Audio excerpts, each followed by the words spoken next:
Salut à tous et bienvenue sur Petite Voix du Monde. Je suis Agathe, votre guide dans ce voyage fascinant à travers les histoires inspirantes et extraordinaires entre parents, enfants et citoyens du monde entier. Aujourd'hui, nous vous emmenons dans un voyage fascinant avec l'histoire captivante de Zarata la merveille, une jeune femme ambitieuse qui, malgré un passé tumultueux, a su transformer sa vie et celle des autres autour d'elle. Préparez-vous à être inspiré par son parcours de résilience, de rédemption et de succès. Avant de plonger dans cette histoire incroyable, n'oubliez pas de liker cette vidéo, de la partager avec vos amis, et de nous laisser un commentaire pour nous dire ce que vous en pensez. Cela nous aide énormément à faire grandir notre communauté et à continuer de vous apporter des récits inspirants. Dites-nous aussi d'où vous regardez la vidéo et mettez un pouce bleu si vous êtes prêt à suivre l'histoire de Zarata. Restez avec nous jusqu'à la fin pour un conseil précieux tiré de ce récit qui pourrait bien changer votre vie. Allez, c'est parti pour l'histoire de Zarata.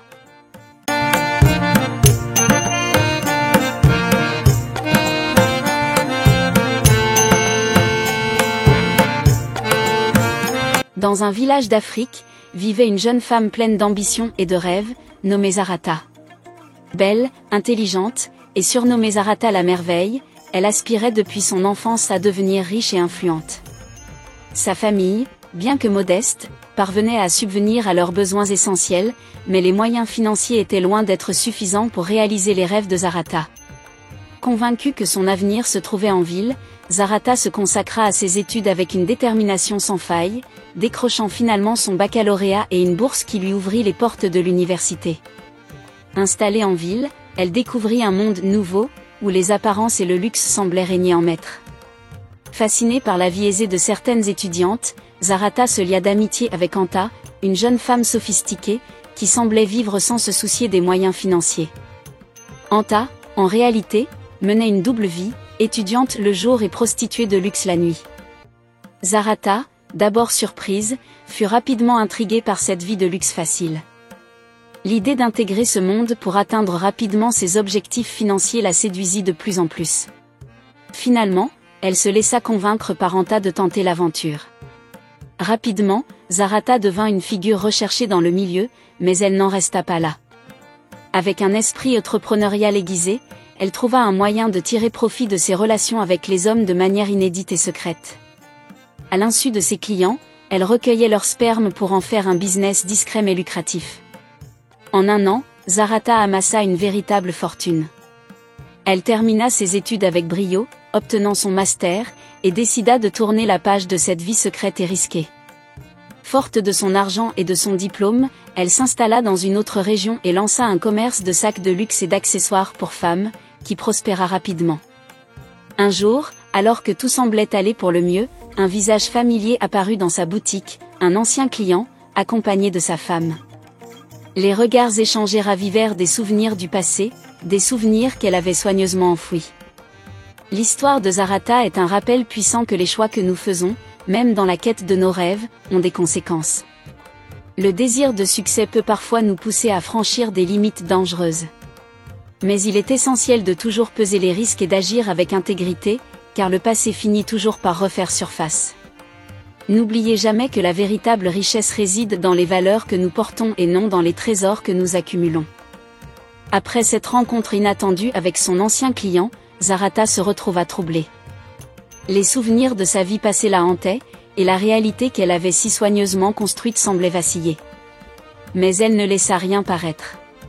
Avec un sourire de façade, elle salua le client et sa femme, les aidant à choisir un sac. Une fois les clients partis, Zarata se posa de nombreuses questions. Pourquoi cette rencontre l'avait-elle autant perturbée? Avait-elle vraiment laissé son passé derrière elle?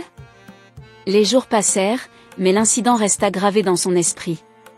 Elle réalisa que, malgré tout le succès et l'argent qu'elle avait accumulé, une partie d'elle-même restait piégée dans son ancienne vie.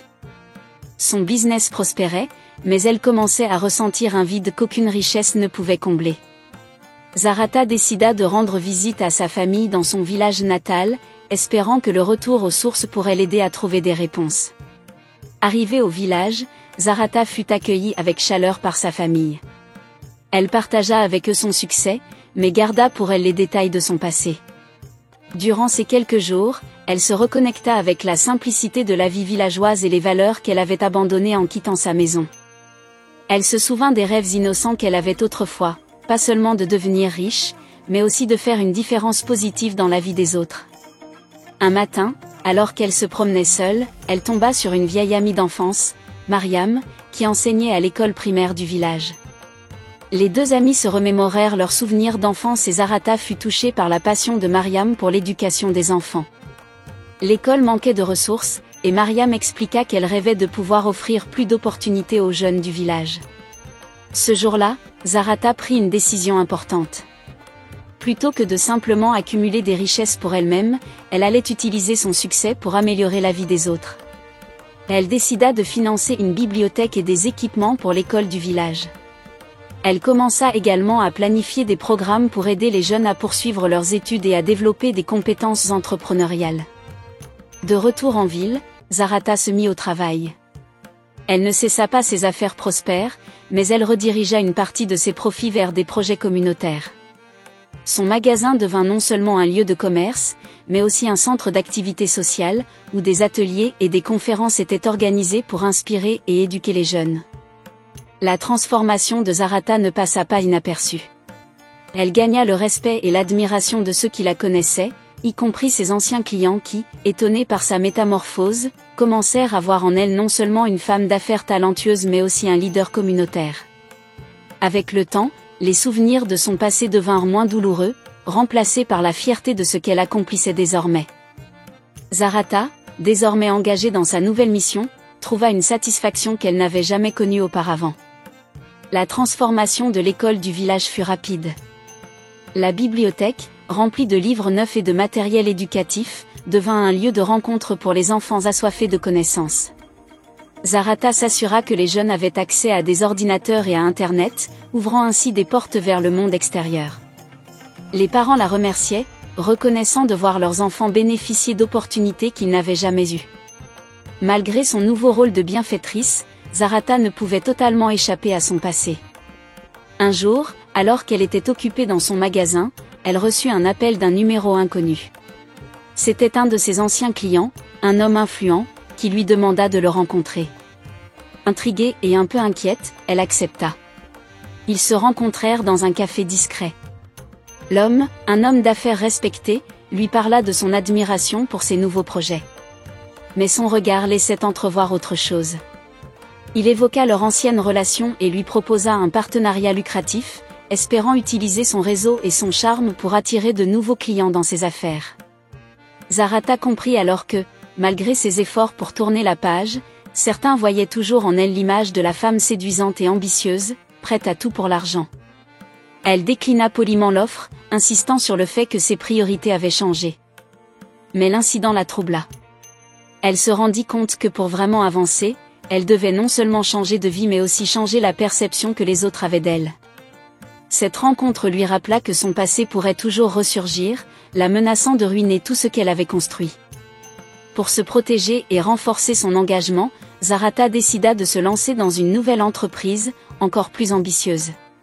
Elle ouvrit un centre de formation pour femmes, où elles pouvaient apprendre des compétences pratiques et entrepreneuriales. Ce centre ne serait pas seulement un lieu d'apprentissage, mais aussi un refuge pour celles qui, comme elle autrefois, cherchaient à échapper à des circonstances difficiles. Elle offrit des bourses d'études et des stages, donnant aux femmes la chance de bâtir une vie digne sans recourir à des moyens douteux. Le succès du centre de formation fut fulgurant. Les femmes affluèrent, attirées par l'opportunité de transformer leur vie. Zarata devint un mentor respecté, partageant non seulement ses connaissances en affaires, mais aussi les leçons tirées de ses propres erreurs. Elle leur enseigna l'importance de l'intégrité, de la persévérance, et du pouvoir de la seconde chance. Un jour, alors qu'elle visitait son village natal, elle rencontra un jeune homme, Amadou, qui lui rappela sa propre soif de succès à ses débuts. Ambitieux, mais sans ressources, il était tenté par des chemins rapides pour s'enrichir. Zarata reconnut en lui les mêmes doutes et désirs qui l'avaient autrefois poussé vers des choix risqués. Elle lui raconta son histoire, non pas comme un avertissement, mais comme une preuve que l'on peut surmonter ses erreurs et construire quelque chose de beau à partir du chaos. Amadou, touché par son honnêteté, devint l'un des premiers bénéficiaires de ses programmes de mentorat. Sous la guidance de Zarata, il développa une petite entreprise de production agricole qui devint rapidement prospère, employant d'autres jeunes du village. Sa réussite inspira d'autres, et bientôt, le village tout entier commença à changer, guidé par l'exemple de Zarata. À travers tout cela, Zarata apprit une vérité essentielle: le vrai succès ne réside pas seulement dans la richesse matérielle, mais dans l'impact positif que l'on a sur les autres. En changeant sa vie, elle avait allumé une étincelle de transformation qui touchait tous ceux qu'elle rencontrait.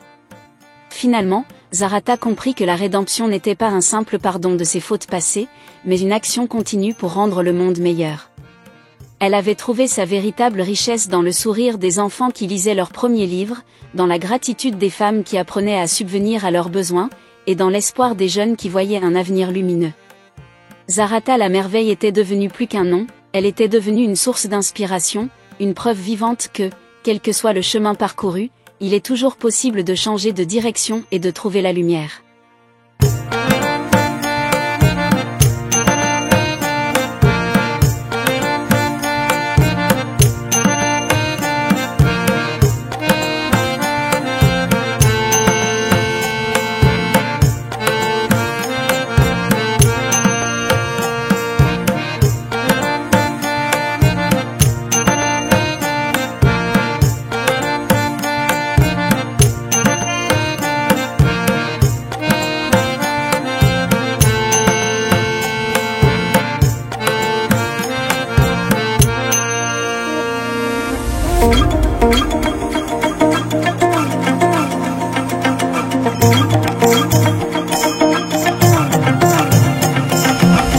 Et voilà, c'était l'histoire inspirante de Zarata la merveille, une femme qui a transformé sa vie et celle de son village grâce à sa détermination et à son désir de rédemption. Elle nous montre que peu importe d'où l'on vient ou les erreurs que l'on a pu commettre, il est toujours possible de changer de chemin et de créer un impact positif autour de soi. Si cette histoire vous a touché, n'oubliez pas de liker cette vidéo, de la partager avec vos amis, et de laisser un commentaire pour nous dire ce que vous en avez pensé. Votre soutien nous est précieux et nous aide à continuer de vous offrir des récits inspirants. Et maintenant, voici le conseil précieux que nous retenons de l'histoire de Zarata: les erreurs ne définissent pas qui vous êtes, mais comment vous les surmontez. Oui. Utilisez chaque échec comme une leçon, et chaque succès comme une opportunité de faire le bien autour de vous. La vraie richesse réside dans le pouvoir de transformer des vies, y compris la vôtre. Merci de nous avoir suivis, et à très bientôt pour une nouvelle histoire inspirante sur Petite Voix du Monde.